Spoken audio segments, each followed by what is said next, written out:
Alerte, grosse embrouille entre le PPA Cité de Gbagbo et la police. 100 milliards disparaissent dans un ministère. Pour plus d'informations sur ce sujet, retrouvez-nous après le générique. Mais avant de commencer, n'oubliez pas de vous abonner et d'activer la cloche de notification pour ne pas manquer nos prochaines vidéos. Bon visionnage.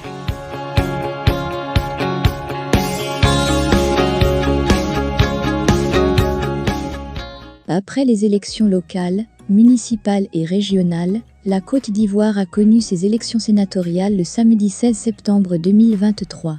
À l'issue de ce scrutin, l'ex-présidente du conseil régional de la Nawa, Alain Richard Donwayi, a pu se faire élire sénateur de ladite région. L'ancien premier ministre Jano Ahoussou-Kouadio a encore mordu la poussière lors de ce scrutin, annoncent plusieurs organes de presse. Pourquoi la police nationale s'agit-elle contre le PPA Cité? Le RHDP, seul maître à bord, écrit le Patriote. Le PDCI réduit en vestige, le PPA Cité en relique. Le RHDP, seul maître du terrain politique, s'exulte le journal L'Avenir. Le RHDP, seul maître à bord, indiquait l'expression. Quant au journal, le journal Le Bélier, il fait état de ce que le PDCIRDA confirme sa place de première force politique de l'opposition.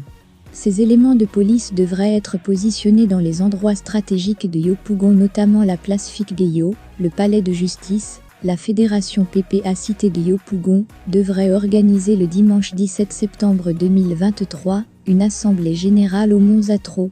La police nationale a plutôt vu s'étager du parti de Laurent Gbagbo comme un moyen d'installation forcée à la mairie de Yopougon de Michel Gbagbo, candidat malheureux au municipal du 2 septembre 2023.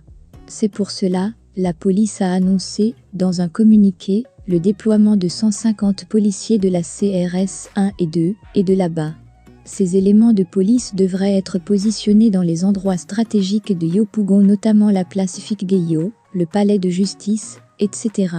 Prenant ce communiqué au sérieux, les militants PPA Cité de Yopougon ont reporté leur activité. Une affaire de détournement de 100 milliards secoue le ministère de la Construction. Selon le journal, la voix originale Ouattara a mis le pays à terre. Le journal Le Panafricain a mis à sa une qu'une affaire de détournement de 100 milliards secoue le ministère de la Construction. Cette somme serait les 5% de part sociale au guichet unique du foncier. Le journal Fraternité Matin a préféré consacrer sa manchette sur l'identité des 64 sénateurs élus. Le journal Fraternité Matin a préféré consacrer sa manchette sur l'identité des 64 sénateurs élus.